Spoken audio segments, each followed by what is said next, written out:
Hello everybody and welcome back to another episode of Jake Saucy Stuff, and we're back again with the FT Goblin. I've done some stuff off camera. I know most of this video series has been very much on camera, and some of the stuff I've done off camera has been a bit of a balls up. So first things first, I did some soldering. One of the things that I soldered is now missing. Where the hell is it? Oh, here it is. It is our R9 Slim Special Edition. Goes to a female connection so it can fit our 3Sky S-Bus decoder. I also did the soldering for the video transmitter and made a balls but fitting it because I put a hole in the wrong place. Hopefully I can find something to put in the right place to cover that hole up. You can just about see the number on there. You can, but yeah, I was trying to get and it just didn't work, so I ended up using a 90-degree bend and a second hole. First hole was in the wrong place, second hole just still wasn't right, and so I ended up using one of those 90-degree bends, which I don't like using, but never mind, because they end up just kind of being a bit, Again, once I've got it all programmed up and set right, I will take that in. So ready to put that in, but of course, what I need to do first is slide the fuselage in. I've skipped a little bit in the video where they do about setup of the stuff in the fuselage because like my receiver isn't in the fuselage and things like that. So what I've got to do now is get this wing slid into the fuselage, and that will trap the speed controller for us, so that doesn't need velcroing in. In fact, if I velcroed it, I don't think it'll fit, so it's a good job I didn't do that.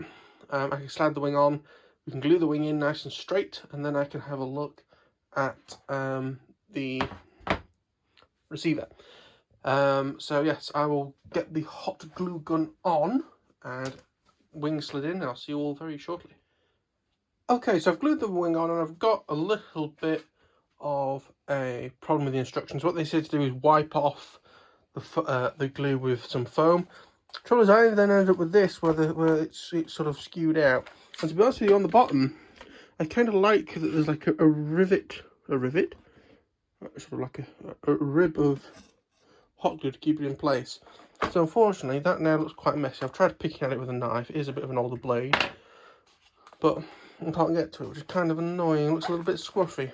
Although maybe that bit there and then this bit here evens it up a little bit. I know, we can have a bit of play here, but I don't want to rip the paper off. I might be able to pull it off now, it's solidified a bit more. We'll see. But from here on, I think we're going to be, after this step, just checking the electronics out, so I'll be with you very shortly. Okie dokie, so I have got the receiver in. You can see the green light there, and I'll just glue that in with some hot snot. I was in the middle of updating the receiver after binding it. One thing I will say about the Radio Masters compared to the FreeSkys is, with the FreeSky, when you're doing the setup, you have the option of choosing what wing type it is, so I can tell it that it's a flying wing. Not the case on this, not the case on the Radio Master. So I'm going to have to manually program that, which will be fun, but I'm sure Painless 360 will have a video on it somewhere. So once this has finished doing its update, I'm going to have to program this thing, because off the top of my head, for some reason, I remember being the case that, where's it gone? The FreeSky thingy. I'll find it in a minute. The FreeSky decoder actually needs programming. Oh, here it is. It doesn't just come out of the factory as 1, 2, 3, 4, which would be nice if it focused. 1, 2, 3, 4. It doesn't actually come out like that, so I have to program it to be 1, 2, 3, 4, and we'll go from there. Actually, what I might do is I might set, so channel 4 is actually channel 5. No, in fact, I can have it as channel 4 because of the fact that I can fix in the radio and have channel 4 as a beeper. That'll be exciting. But yeah, I will get this plugged in, programmed and sorted out, and then we can test servos and things.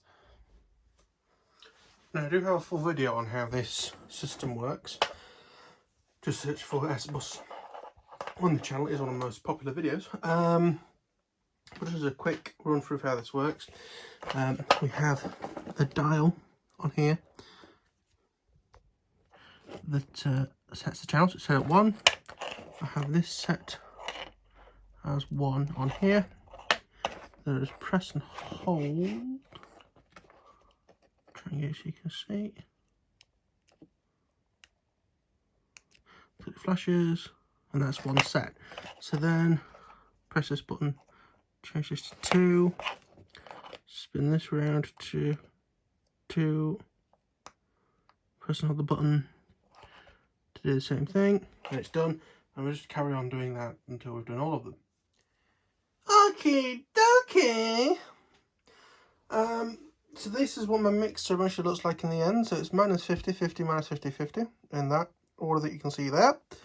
I've checked the trims as well. Whenever I do a custom mix, I always make sure the trims go the right way, because I have had models where the trim is reversed for some weird reason. So if it starts going right, you put what you think is left trim in, but it's actually right trim in the blade, and makes it worse, and you crash it. That is why my Dart XL was in many pieces for a while. That eventually got to the point where I was flying around stabilizer mode most of the time. In manual mode, if it would do a roll, it was out of trim. Another thing is we have a couple of problems. Numero uno, I'm not going to do this for very long, so I hope you're listening. The motor at the back is not a happy boy. If you run up a little bit, it is fine. But you see that sounds like a tuner car hitting anti-lag. So it doesn't smell or feel warm for having the speed controller or the motor. So what I'm going to try and do is lower down the timing. It is one of the cheapo Hobby King speed controllers, so I do have a programming card for that. So I haven't got to fuff about with beepers. The other thing that's a problem is something that I've forgotten temporarily. Oh, this is why I don't like those servo adjusters. So that servo looks about right, the other servo is massively out. So I get to cut a bit of foam out of the way and move the servo arm, which I can tell you I'm going to enjoy a lot. And actually, it's only 18 roughly. Not great, I know, but never mind. So yes, I am going to go and get the programming card, wherever it may be, and try and program the speed controller to a lower timing and see if it's any better. I'll be back with you very shortly. Okay, apologies for the background noise, but I'm going to be signing off this video here. I've got battery charging. I did eventually find the two correct, because they both seem to do the same thing. Programming cards. In fact, you know, that one didn't work, so no. This one programmed up. I've set the brake on it now, so that's fine. But now when I set the motor, regardless if it's high or low timing, it's just blur, blur, blur, blur, even worse than it was before. So I think what I'm going to have to do is order a multi-rotor ESC for it, which is a pain in the arse, because it means I have to cut out some foam here to try and pull the speed controller through. All I can say is thank God that these are connectors and not solder, because otherwise I'd be knackered. I just have to snip the wires through the hole. But yeah, that's going to be the end of this video. When I get that speed controller ordered, I don't have any multi-rotor ones big enough for it. I've got some 25 amps, but really this one's a 40 with boosts up to 50. So I'm going to pack up. I can edit this, get it ready to go. But yeah, slightly disappointing. I'll have to go on the internet and try and find a suitable speed controller. But thank you for watching. I'll see you on the next one. Bye bye. Okay, so I decided to just try something before we leave it. So I've put in a 3-cell battery, and it's still doing the same thing. Now I'm trying to decide what to do, in all honesty, because that speed controller is going to be a nightmare to get out. It really is just sort of sandwiched under the wing.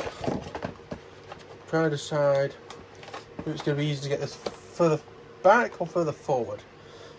Because what I'm debating on doing is possibly getting a different motor for this. Because I originally got this motor with the higher kV to run 3-cell.